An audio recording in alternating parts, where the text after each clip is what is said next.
Okay. Okay. I have started the recording, so you probably heard that announcement. We record these meetings so that NDOT can post them on their website after the fact. So if any of your neighbors missed it, they can access them there from the Traffic Calming website. But to get started, my name is Amy Birch. I'm a traffic engineer and consultant that works with NDOT for NDOT to help facilitate the traffic calming program.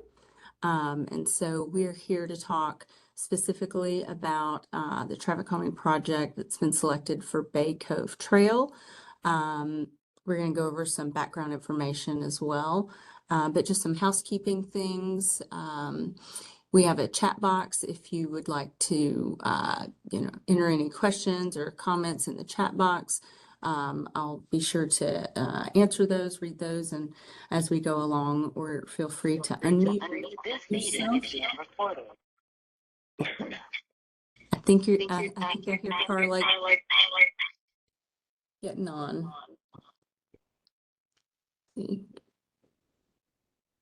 Carla, I'm going to mute your phone. Are you able to join in a different fashion? I'm getting feedback. Well, I had it. Yeah, I had it, and now I'm having problems. So let me try again. Yeah, Okay. mute my phone. Okay, thanks.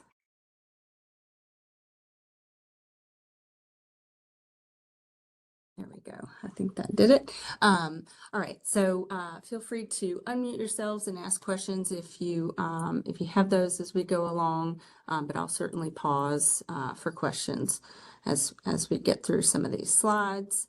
But thank you again for your time this evening. So we're first going to talk about the program overview. And how your street was selected, how this program works. We'll also talk specifically about some of the data that we've collected on Bay Cove Trail, which played into how this street was selected.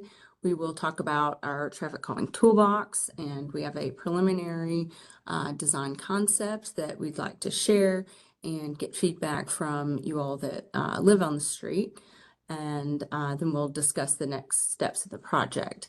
But I also want to call out this QR code on the right, which takes you to Nashville's Engage page for this street, or all of our traffic calming streets and projects that we're working on. But you can scroll through and find the specific one for Bay Cove Trail. So specifically, if you're watching the recording after the fact and you want to provide some feedback, this is a good way to do it.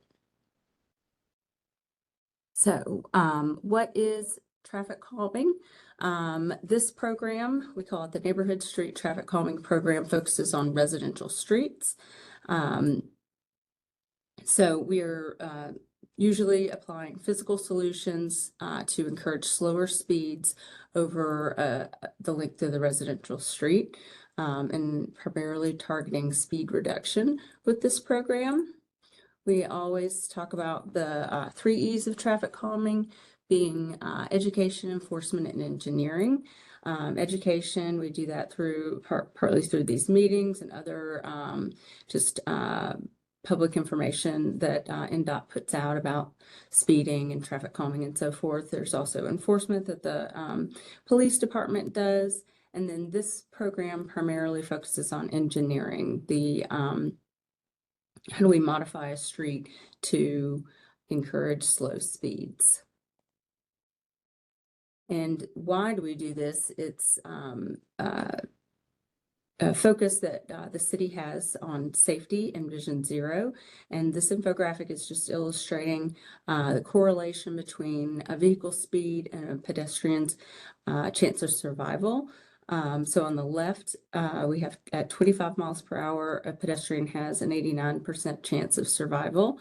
As speed goes up, the severity of a crash goes up significantly, and therefore a pedestrian's chance of survival drastically decreases. So at 35 miles per hour, the chance of survival goes down to 68%. At 45 miles per hour, that pedestrian's chance of survival goes down to 35%.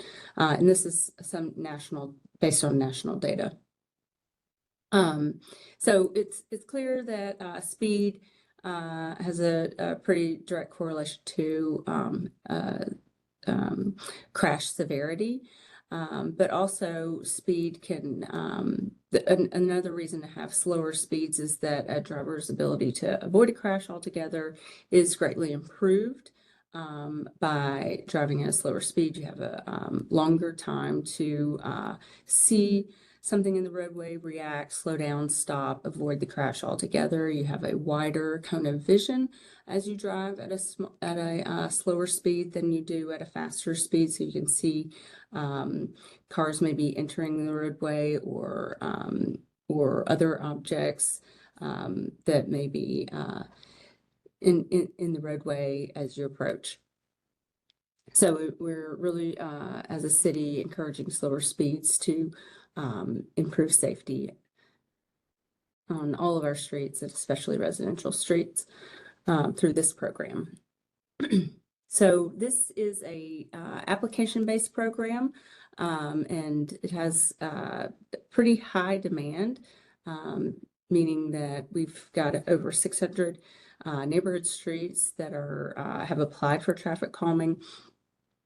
And those are depicted by various different colors of lines on this map to the right.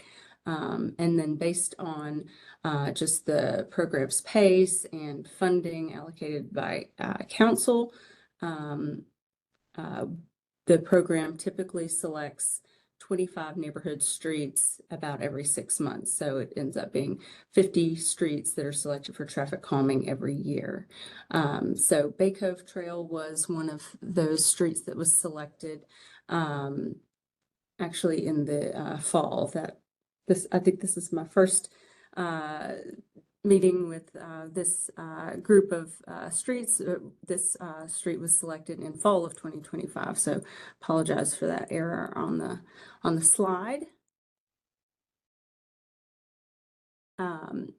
Outside the neighborhood street program, we always love to plug the hub because it is an excellent tool that Metro government has to receive citizen comments or issues, requests for services, and get those to the right departments. So it's all departments of Metro, including NDOT. You can call 311. You can go online at hub.Nashville.gov, or there's an app you can download onto your smartphone and access the right services and departments that way.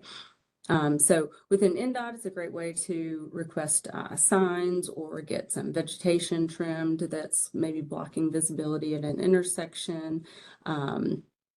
Lots of things like that, but also like if storm grates are clogged, causing flooding, that gets to the right department and to get resolved. You also get a ticket or a service number that you can follow up on if that's needed.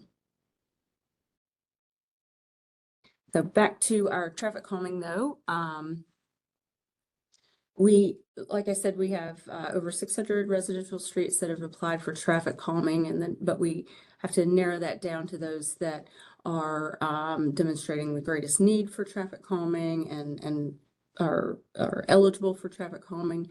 And we do that with a data-driven prioritization process. So all of the applications that we receive for traffic calming, we collect data and we rank them all based on the data that was collected on the street. And there's 5 criteria that we are looking at in the process. And the number one is vehicle speeds.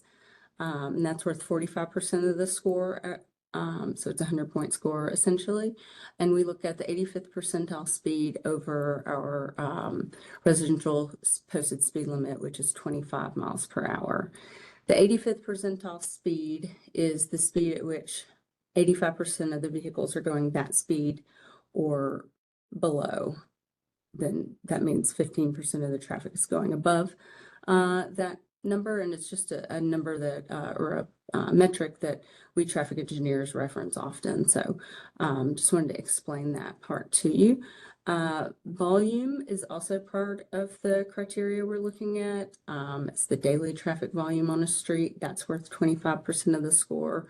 We also look at non-driver accommodations, whether or not there are sidewalks on the street, if there are bike lanes on the street or greenways nearby, bus routes, bus stops, and those sort of things where we would expect pedestrians to be walking around and near the street.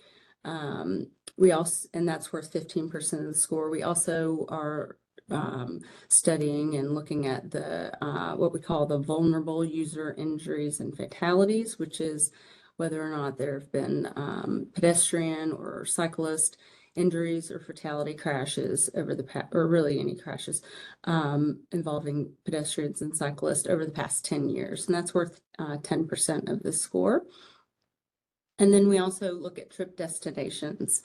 Are there schools or libraries or community centers or parks near the street within a radius of the street where we would expect people to be walking to and from that street that's applied. So we look at each street separately based on all this these criteria, and every street gets a score.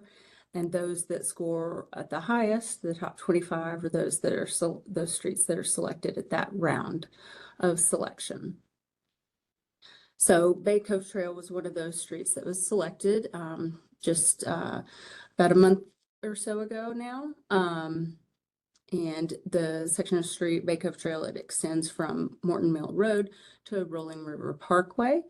And I just want to point out a few of the data points that we collected through that prioritization process, and then studying the street after selection.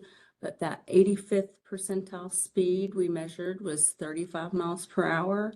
The speed limit's 25 miles per hour. So again, that means 85% of the traffic is going 35 or below. 15% of the traffic we measured actually going above 35 miles per hour. The volume's right around 1,200 vehicles per day. That is measured somewhere towards the middle of the street, or middle of the segment of the street, I should say. And it's the two-way traffic volume, so both directions. Then the street width, it has about 20-foot lanes, center line striping, edge line striping. We've got some 5-foot shoulders, no sidewalks. It's a local street, but the street does have some rolling hills, or particularly one main hill. That's some of the characteristics of the street, and this is just a map from our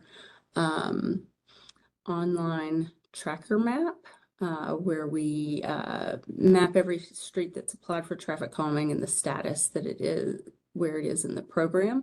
So Bay Cove Trail is shown with this dashed kind of lime green color, meaning we're in this meeting and design phase of the project. We're studying it as from the engineering side on what to design for traffic calming on the street, and also getting feedback through our meetings with you all. And then nearby, there's several other streets that have applied for traffic calming and are shown in this kind of like neon or magenta pink color.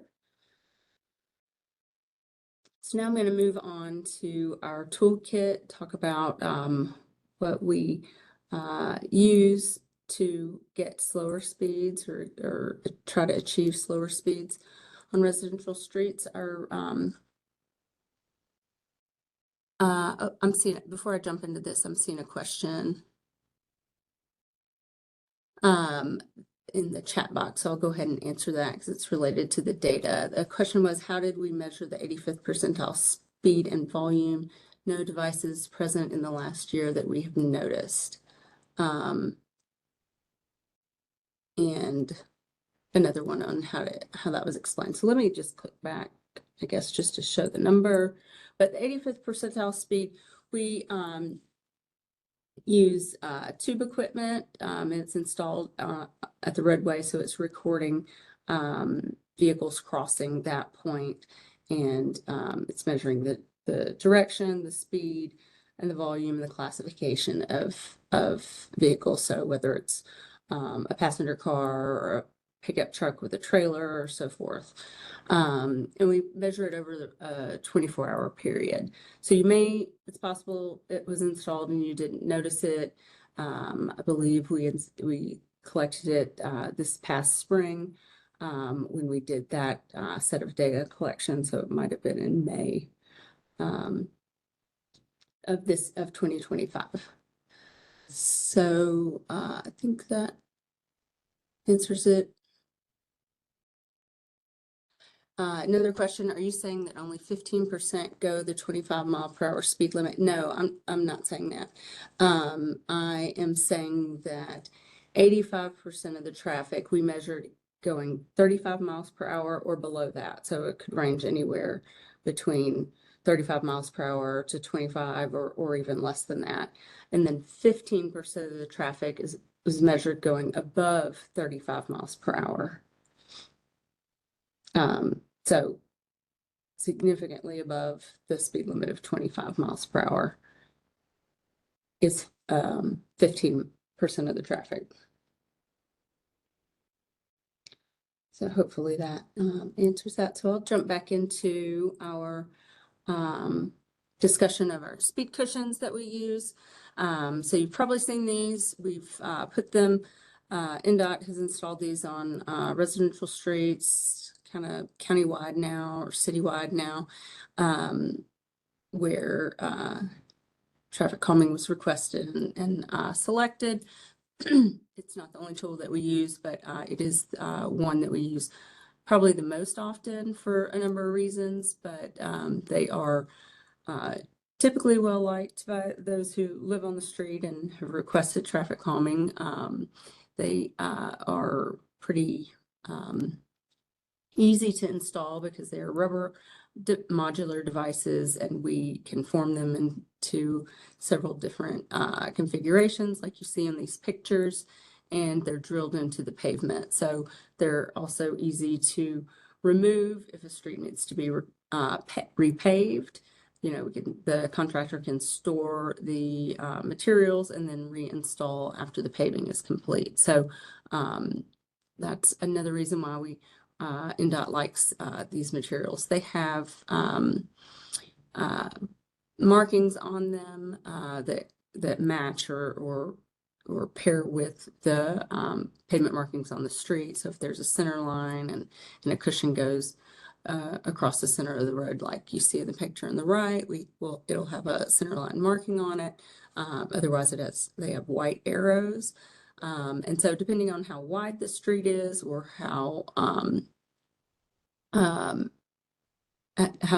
the lane is, we can configure them in different patterns, whether sets of 3 or sets of 2 or 4, so forth. And then with them, we will install warning signs like you see in the picture in the top left that say speed cushions with an advisory speed of 20 miles per hour. The cushions are, we kind of call them cushions because of the gaps that they have. That's what makes these unique, which reduces the impact to emergency vehicle response times on the street. So those vehicles have slightly wider wheelbases so they can straddle the cushion, whereas passenger vehicles still have to travel over the speed cushion. They can do one wheel on, one wheel off, but that still has a slowing effect. And it's certainly much more comfortable, in my opinion, to travel straight over them as they are designed to do, but people will do the one on, one off sometimes. Then when we have a bike lane or a paved shoulder or something, sometimes we will install a white delineator post like you see in the bottom right. And then I think I'm seeing some questions about driveways. Yes. So We don't place them right at the back of a driveway. So we are measuring driveways and their location to make sure that if you're, when you're turning in and out of your driveway, you're not having to drive sideways over the cushion. So our typical spacing, minimum spacing from a driveway is 15 feet. And that has worked really well. One of the things with these vertical devices, speed cushions, is we do place them in a series. So if we just put one set of cushions on a street and kind of walked away, we would expect drivers to probably continue the same behavior for pretty much the length of the street, maybe slow down only at this one location where a cushion was installed, and then pick up speed again if there's nothing else, downstream that they can see or know is coming up. And so we place them in a series, typically anywhere from 300 to 500 foot spacing, and that really gets a consistent speed along the length of the street by drivers.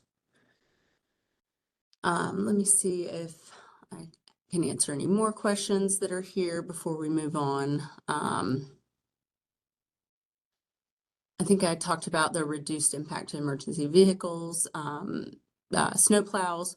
That is another reason why we install the signs, the warning signs, so that the snow plows know where the cushions are and they can be aware of those as they're pushing the snow. They can pick up the shovel as they go over them. So they're not removed during winter, but the snow plows are typically able to avoid them and not cause damage to them. Okay. There's a question about property values if installed. We do not have any data about property values related to speed cushions. There's a question here about stop signs at every intersection. NDOT does not, and most cities do not put stop signs or use stop signs for traffic calming. Stop signs are really reserved for the need for vehicles to stop. And so that is so that we don't have situations where drivers feel like they don't need to stop, and so therefore they don't, and that can cause a more dangerous situation. So there's also warrants that are outlined on when a stop sign should be installed, and there's volume and other criteria that is required in order to warrant the need for a stop sign or an always stop. Let's see if I can move on, and then I'll circle back to some of these questions, but maybe I'll be able to answer them as we go through the plan, through the proposed plan. Speed tables are similar to speed cushions in that they are made of the same rubberized material, but they don't have the gaps that I talked about that are better accommodate emergency vehicles. So they're solid all the way across the roadway, and they're flat on top. In that picture on the right, that's a flat section, and then they ramp just on the leading and leading edges on either side. Similar marking, similar treatment, the way you drive over them, and so forth. So NDOT has done some before and after data collection on streets where speed cushions have been installed. Just want to show some of that comparison, where the graph on the left is a comparison of the average speed. So before the speed cushions were installed, the average speed was 31 miles per hour. And then after, the average speed went down to 22 miles per hour. And then the one on the right is the 85th percentile speed that we've talked about. The before was 37 miles per hour, and then the after install went down to 25 miles per hour. So we're seeing a lot of success in these installations at achieving our goals of slower speeds. Radar feedback signs is another tool that we use a good bit, and it shows the driver their speed as they are approaching. We use these on streets and locations where vertical devices may not be appropriate or desired by the community, and so some of those cases may be on hills or curves where the vertical devices cannot be installed, and or where the traffic volume is higher than can be handled by vertical devices. These also have a pretty good results that we're seeing, a 6 mile per hour average speed reduction and a 7 mile per hour 85th percentile speed reduction throughout Metro. Those are radar feedback signs. Are solar powered.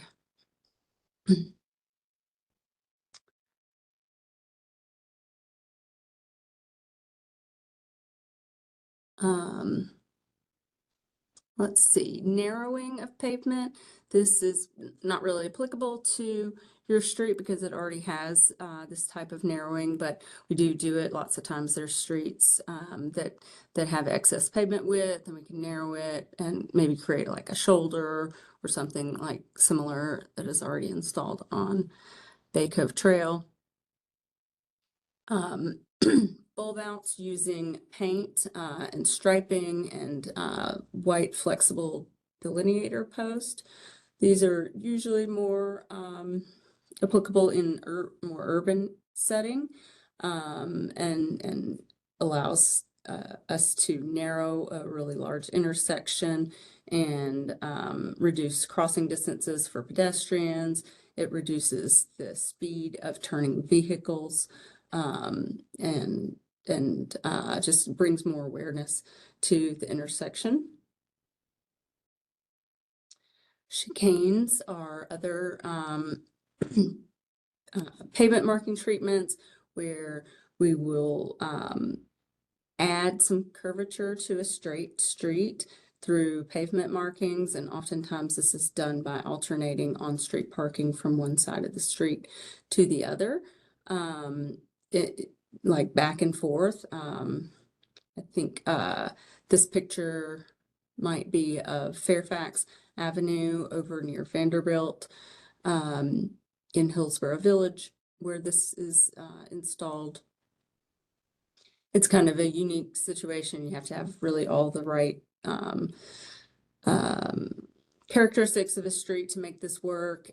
So we haven't installed very many of them, but it does add some horizontal deflection on a what is otherwise a straight street.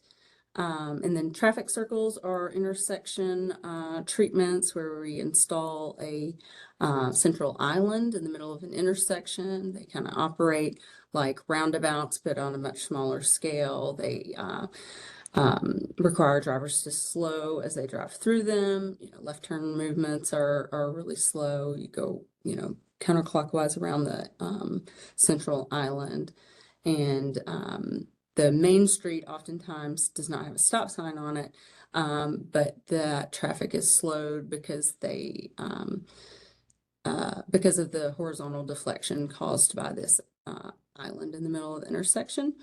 But it needs to be a really wide intersection otherwise to be able to fit something like this in it. So it's not always applicable to many streets. So before I jump into my next slide is showing our concept plan. Let me see if I can look at some of these pictures. I mean, not pictures, some of these comments just to make sure I'm catching everything. I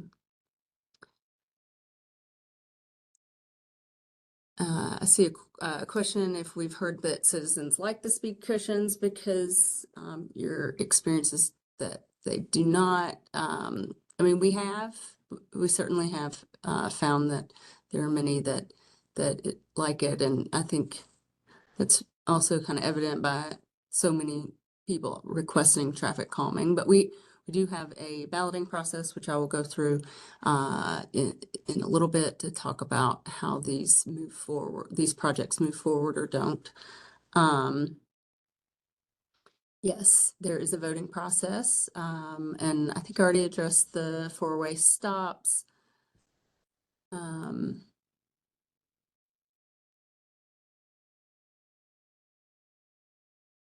Let's see.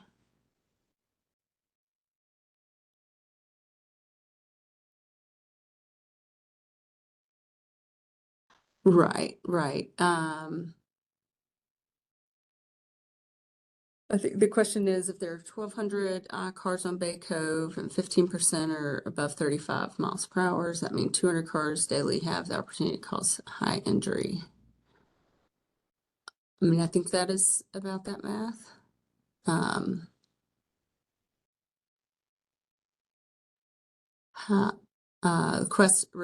Question about how do we get radar feedback signs? That is certainly why we're here.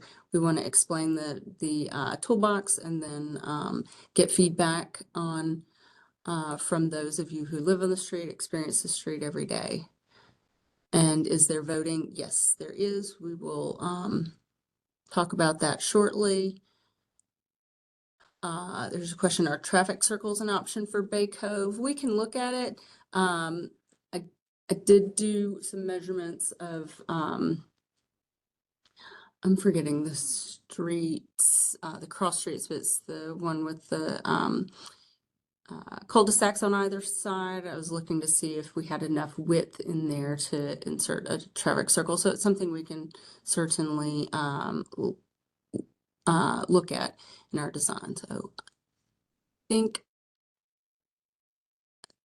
scrolling up just a sec, make sure I got them all. Okay, I think so. Blythe Court, thank you. Okay, so let's move on. And again, we're going to talk about proposed concept, but our purpose for this meeting is to get feedback. So we're from the community. Sometimes we get it right off, and it's exactly what the neighbors want. And sometimes we need to make some adjustments. So that is why we're soliciting feedback on the plan, and we find it helpful to come with something that we've looked at, we've thought about, we think is implementable, and then we can go from there and talk from that. So because we do find that speed cushions are effective and have generally, we find that when people are applying for traffic calming, that's really what they have in mind. So that's what we have implemented here, or not implemented, but shown on this concept drawing. So just to orient you, north is up, Rolling River Parkway is on the left of the screen, and then Morton Mill and is over to the right of the screen. And we have an all-way stop shown at Eller Drive. And then what we're showing are two sets of speed cushions between Morton Mill Road and Eller Drive, as well as a radar feedback sign on the eastbound direction of Bay Cove Trail, going down the hill away from the all-way stop towards Morton Mill. And then as you go east from Eller, another radar feedback sign going down the hill as you approach, and then 4 more sets of speed cushions before you get to Rolling River Parkway. And this kind of follows our typical cushion spacing and other limitations that we have due to the hill and the all-way stop already located at Eller. So, let me look and see, and feel free to unmute if you want to ask questions, or I'm happy to read them on the chat.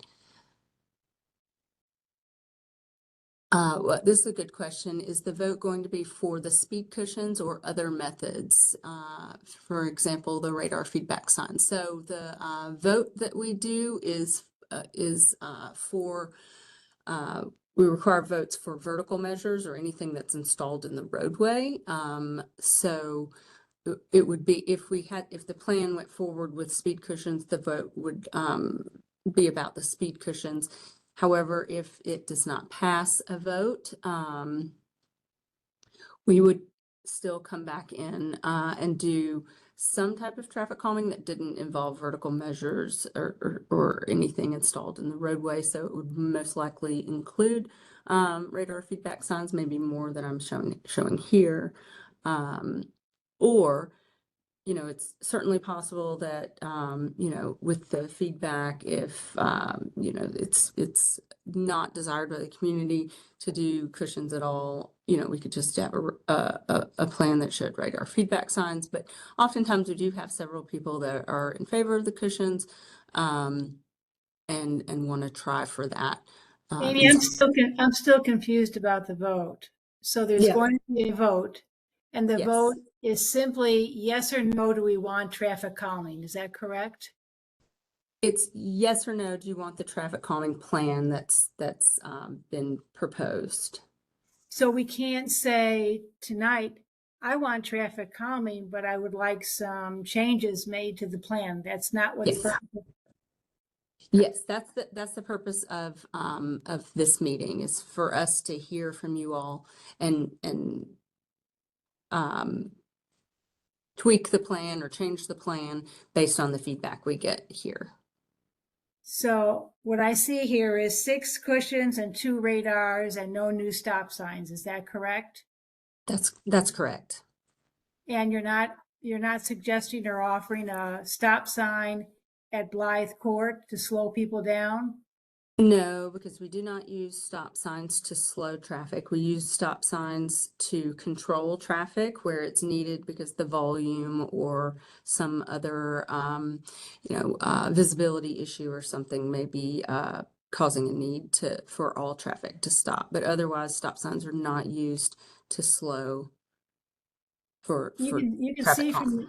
can see from the chat that we're kind of a mixed bag. I'm okay with whatever we do because we've had some near misses. We have a handicapped child. We live on Bay Cove. We walk with our dog, and we've had several near misses. And I don't want the blood of my family or the blood of someone else's family to be on their hands by not taking some action. So the question is what can we do that would be pleasing and could pass? So I'm going to ask the group on the call, what would make you feel more comfortable if you don't like the speed cushions, or perhaps we limit the number of speed cushions?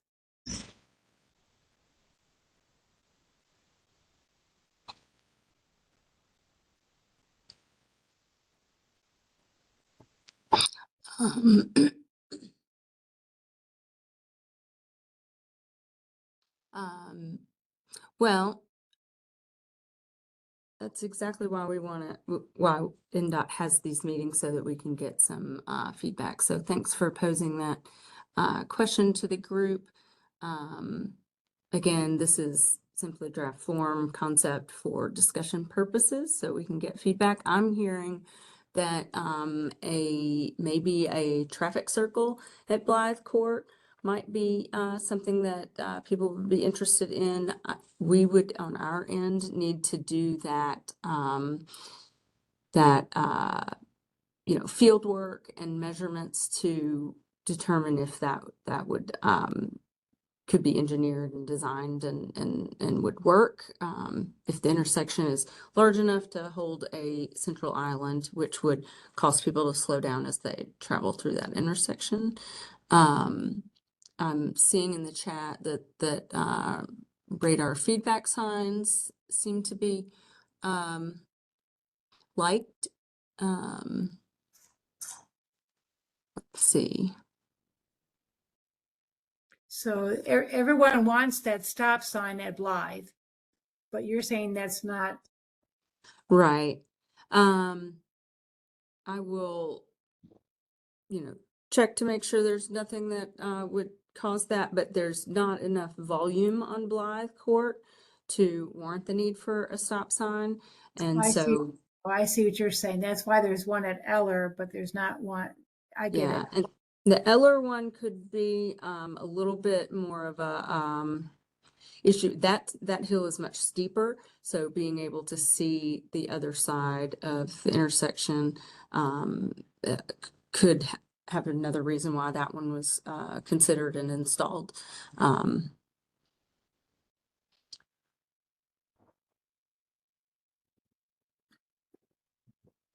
And then I see. I might make a comment. So Yes. it sounds like a stop sign at Blythe is not possible, but a traffic circle could be. I would argue that a traffic circle would accomplish a similar goal of slowing people down at that Mm-hmm.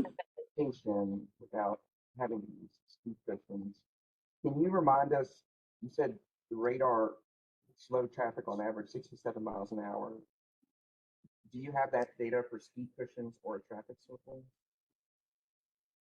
I don't have it for a traffic circle, but we did find that the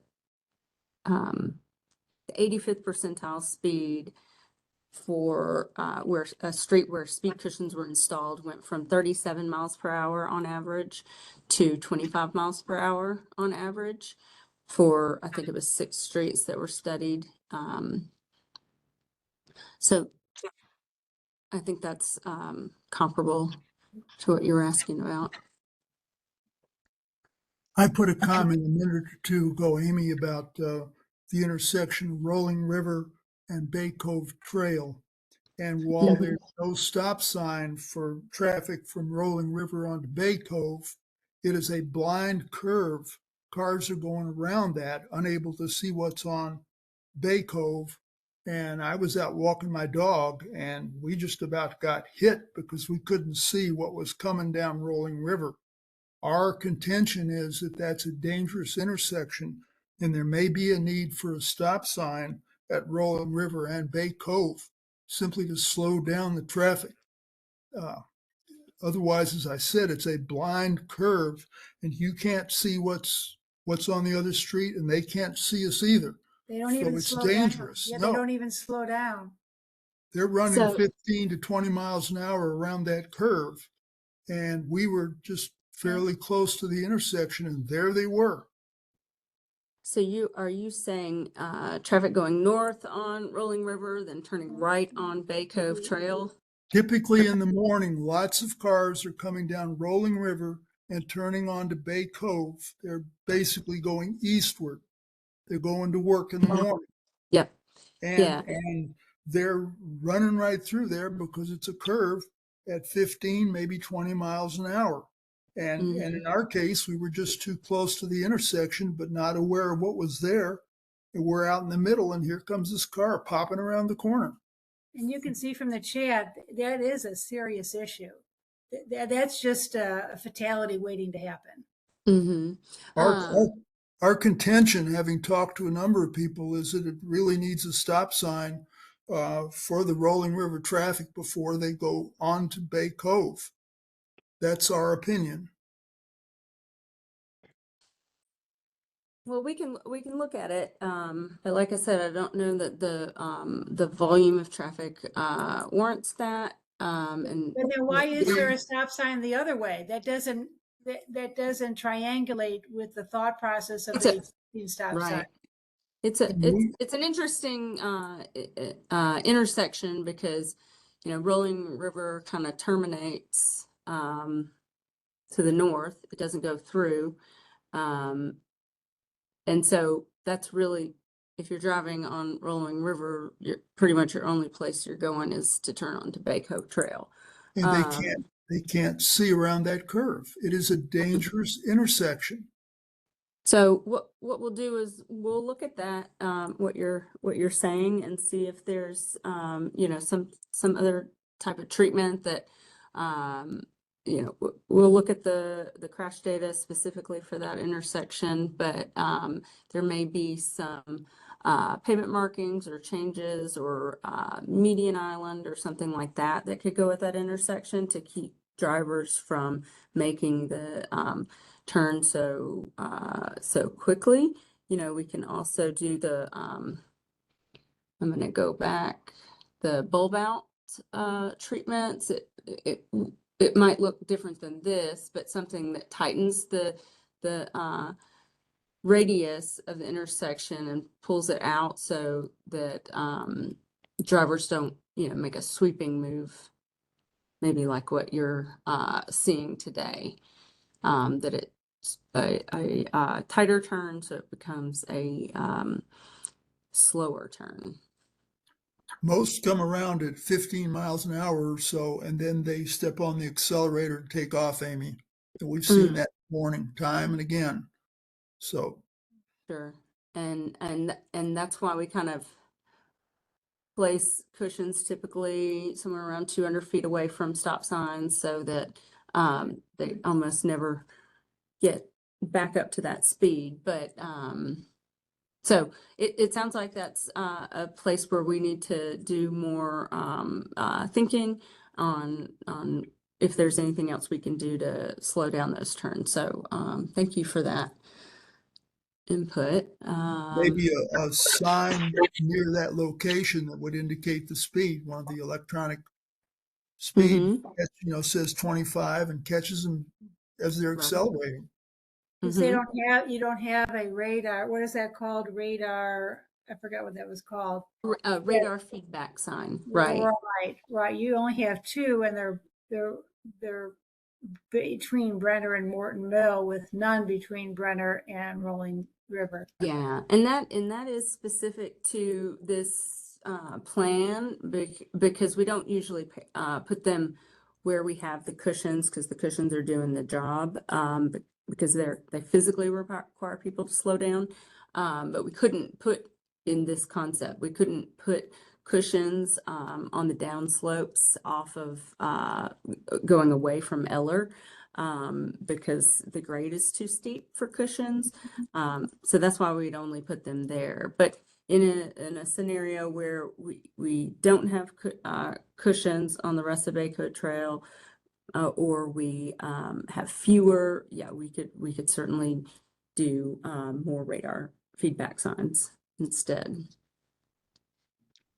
Amy, you may have already said this, but what is the feedback on statistically what those signs do to reduce people's speed? Do they take them into consideration when they see that their speed is too high? Does it slow people down, or do people ignore them? Yes. Experience. I'm gonna notice. Okay. That yes, they are effective. Certainly, there are people that are not going to pay any attention to them, and those may be our worst offenders, speeders on the street. But they do. There's a lot of people that don't realize how fast they're going, and that's a reminder to slow down. So that's what our data shows, is that we're seeing an average speed reduction with radar feedback signs of around 6 miles per hour. Of course, that is county-wide on our installation. So we have installed these on much larger, bigger streets that have higher speeds. So, it may not be quite that much on a residential street like Bay Cove Trail, but we are finding, even after time, that they still have some effect of slowing people. Let's see, more questions here. Request for an all-way stop at Morton Mill, where the Greenway crossing is, and I'll take note of that.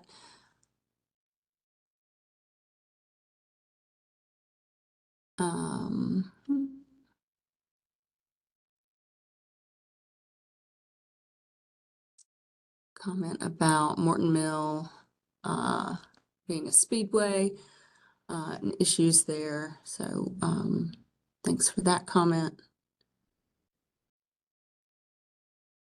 there's a comment here about cushions being hard on people who have back problems, even at very low speed, like 5 miles per hour. It's hard on the back. Do we have information about the impacts that cushions have on car wear and tear long term? NDOT does not have information about that, or any gathered information about that.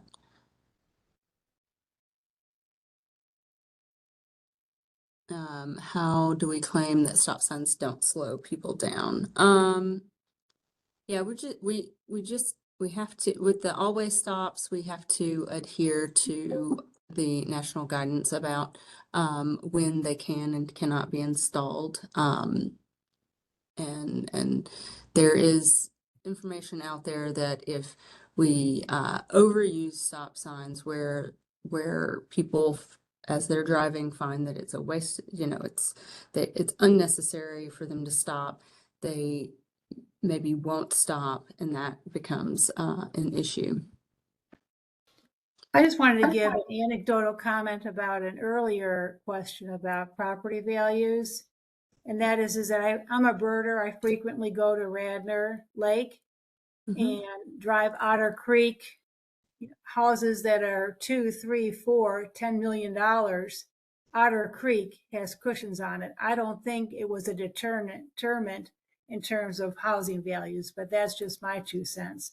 If a neighborhood where the median home price is $5 million asked for and got them, I guess it must have a valid point. That's my only comment. Thank you for that comment.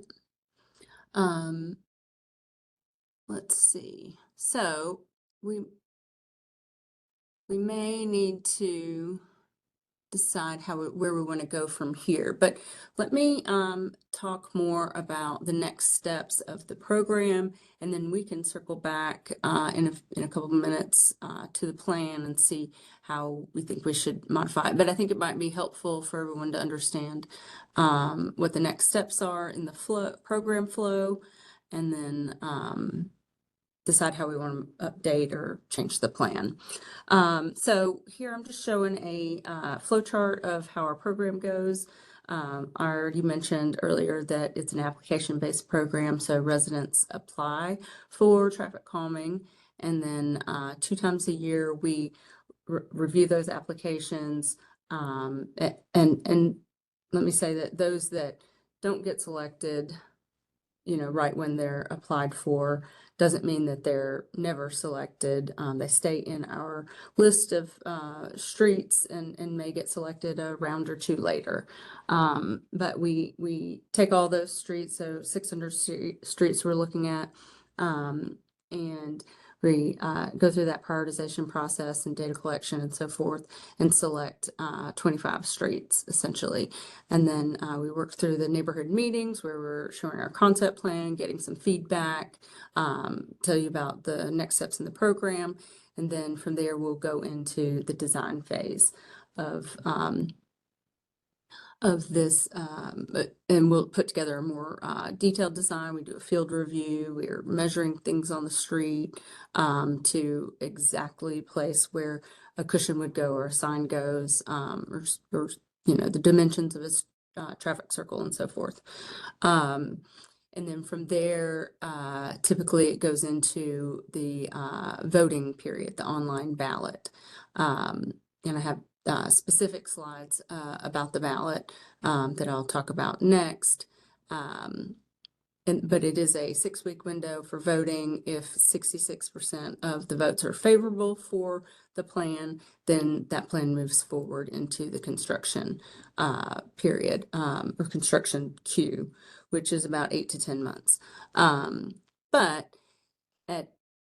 And this happens a handful of times or so every selection or so forth, that we need to have a second meeting, and that's always an option.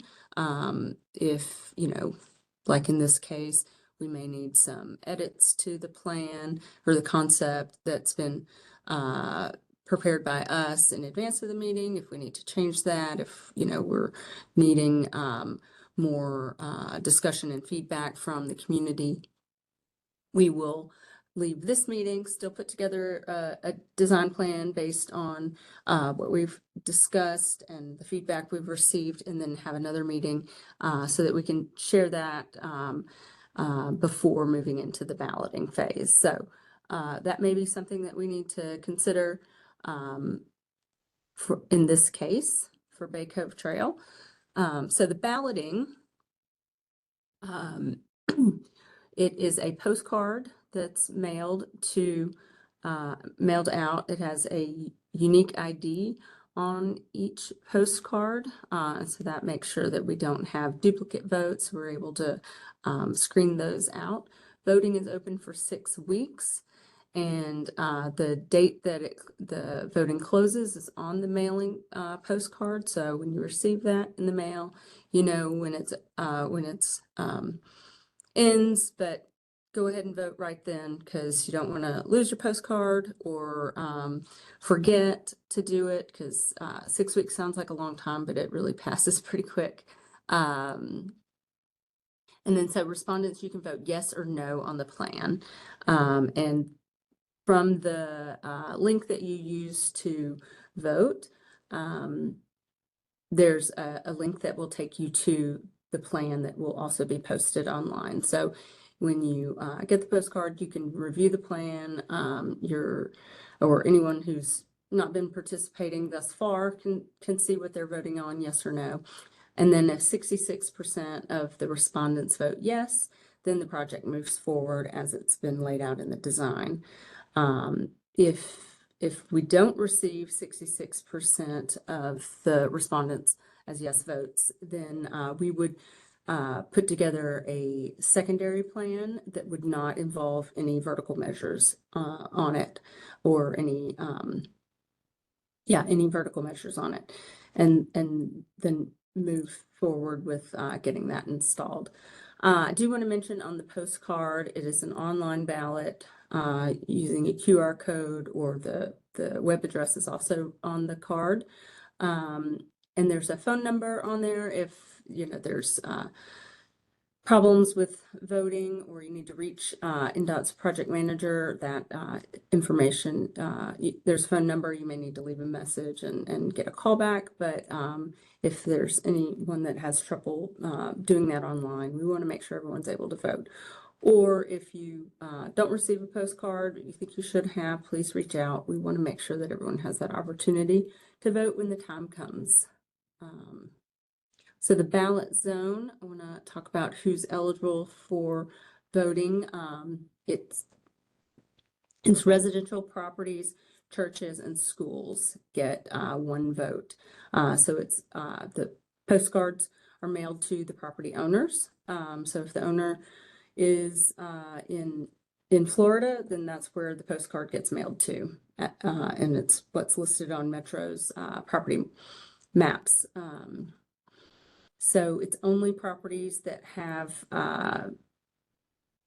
property that's abuts the right of way. Amy, So- I'm really confused about those condos being included in this map. Mm-hmm. They do not Yeah. have Bay Cove. Right. We'll look at that because that is typically how we do it, because they have property owned. There's no Jewelry. connection. There is none. If you drive it, you'll see. Then it's Yeah, no, it's lose right. this. Go get free.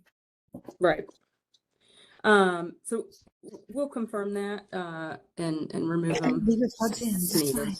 Leave it plugs. But vacant properties are not on there, and businesses are not eligible.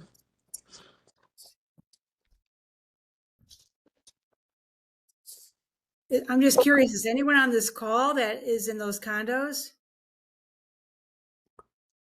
That is bizarre. And then Yeah, what's comes that up. other thing that dog legs off of Bay Cove? Yeah, That's just that's property. I think that's owned. I put an X over it. It's vacant and not residential, but it it's owned, I think, by the like homeowners association. Is there a homeowners association? But it's not eligible for voting. There's actually no entrance to those condos from Bay Cove. That there's a chain that goes across the road there. So Right. Mm-hmm. You know, we have instances that it's, you know, it's kind of a challenge because we have different types of residential properties all over the city, and we're trying to apply something kind of consistently across, but we do have multifamily buildings that maybe don't have access on a street that they are also eligible to vote if their property, if the building in its property abuts this street's right away. But this is an interesting case, so I'll double check on this. It does sound like we're gonna maybe have another meeting, so we'll be able to hammer that out for you all. But I didn't see anyone chime in that they were in the condos on the chat box. There's a question, is there maintenance performed on speed cushions periodically? No, but if an issue arises on the speed cushions, you know, that's a great thing to put into the hub. If you see something, you know, that it's, you know, torn up or messed up or something, please put that into the hub, whether it's on your street or any other street, and they can get it repaired. But they typically last a very long time. We have some that have been out installed in Nashville for probably 15 years or so now, and have held up really well. All right, so this is my contact information and our Engage page as well, where you can also put in feedback regarding this project. But I'm going to go back to our plan so that we can maybe talk through what we'd like to see on the plan. You know, I don't want to assume there's no one that wants speed cushions, because I'm sure that there are some, and this is how, you know, this is the process to do it. But if there is not any appetite for speed cushions on the street, then we can remove them. But anyway, so I just kind of want to see if we can get some consensus or other feedback on what to do. But again, I've heard that maybe we could look at a traffic circle at Blythe Court. We need to look at the Rolling River Parkway and Bay Cove Trail intersection, and if what we can do to slow the turning speeds at that intersection. Perhaps more radar feedback signs, especially if some of the cushions are removed from the plan. And I think that's what I've heard. The question is, I'll go ahead and I think you hit the nail on the head. I will say that our family is very much in favor of traffic calming, and I don't want the blood of my family member or anybody else's on their hands based upon the near misses that our family has had. I understand that they want the traffic circle and people are averse to cushions, but perhaps a compromise can be made and we can lessen the amount of cushions. But to do nothing at this point, I think is a very dangerous response. Yeah, that sounds, you know, I appreciate your feedback on that. So I think what we could do is maybe, I think you can see my mouse here, reduce this to one set of cushions. It was kind of hard to figure out where to put it anyway, because this one kind of gets in the tail end of this horizontal curve. So maybe we could remove one of these Keep the radar feedback signs in the downhill direction on either side of the always stop. Maybe reduce the number of cushions between Blythe Court and Brenner Drive to 1. See if we could put a traffic circle in at Blythe Court. And then reduce the number of cushions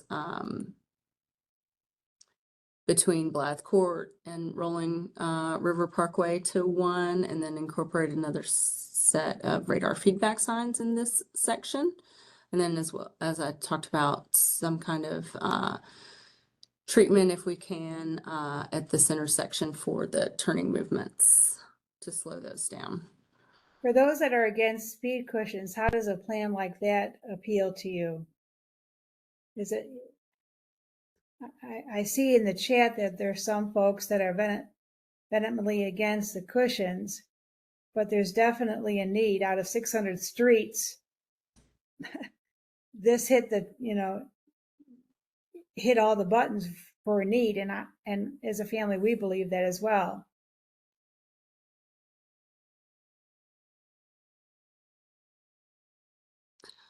And not seeing or hearing more feedback. There's Matt. I would maybe just, I mean, I think in general agree with the benefits of traffic calming. As someone who's on the road a lot, walking our dog, etc.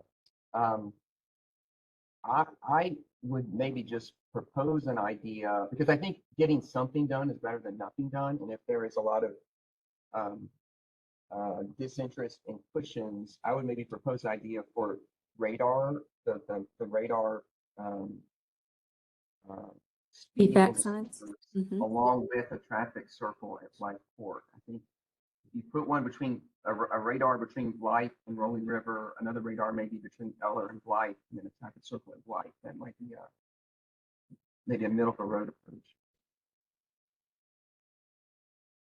And so, are you saying no cushions at all, Matt? That's what I'm saying. I'll throw that out there as an idea.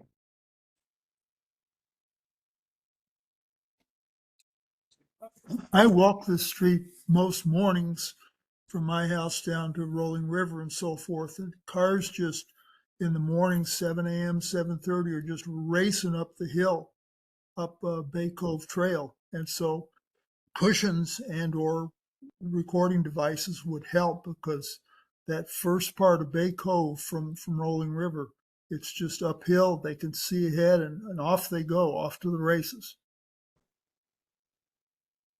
Matt, I have a question. I don't know which Matt you are, but we live near Blythe Court at the top of that hill, and the traffic that's coming off of Morton Mill, they're gunning up that hill and they come over that crest. And if I'm pulling out of my driveway, frequently they're having to slam on their brakes because they can't see me and I can't see them. And the cushion that's there right before Blythe Court, that crest of the hill, might slow them down. I don't know, but that is another concern I have. Yeah, I would agree that the curve there could be a problem. I guess I would maybe say that a traffic circle at Blythe Court would accomplish, forcing cars to slow down going into that curve. Yeah. I think you're hearing consensus about a circle there. Yeah, and we'll have to do some field measurements to make sure it would fit.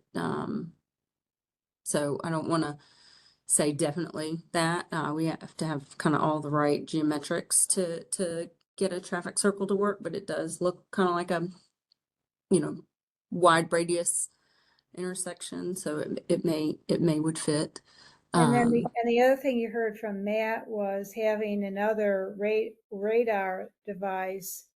I can't tell north or south. Matt, are you the one with the beautiful dog? Yeah, it's on your side of the street. Yeah. So that if they come across, they make that big swing off a Rolling River and they shoot up Bay Cove, they can see that they're going way above the speed limit.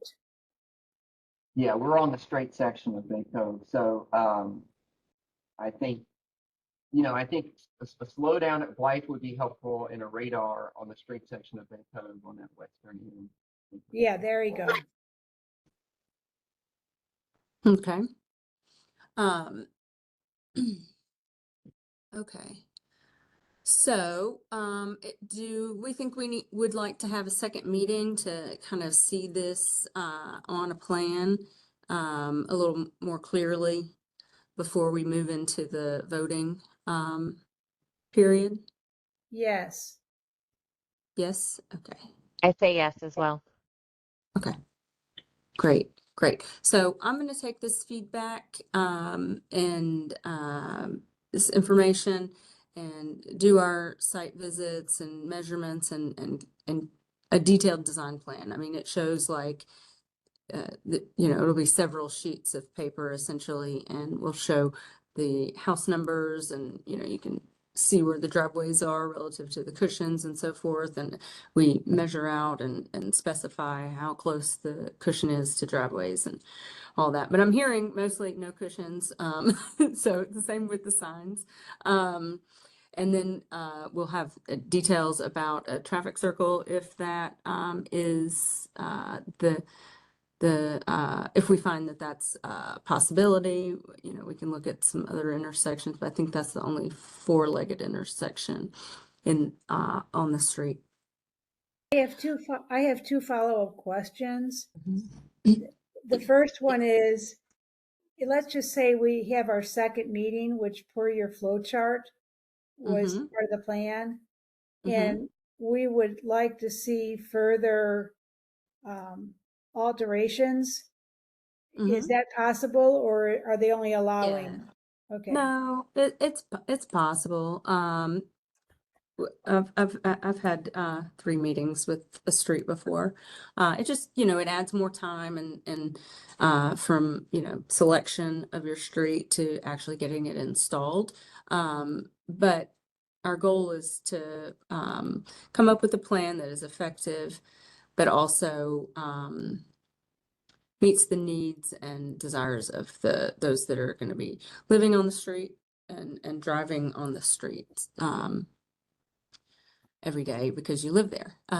So Right. yes, if we come back together and we have some more tweaks that are needed that can't be fully understood through the meeting, then yes, we can have a third meeting. But hopefully we won't need that. Hopefully we can get something together that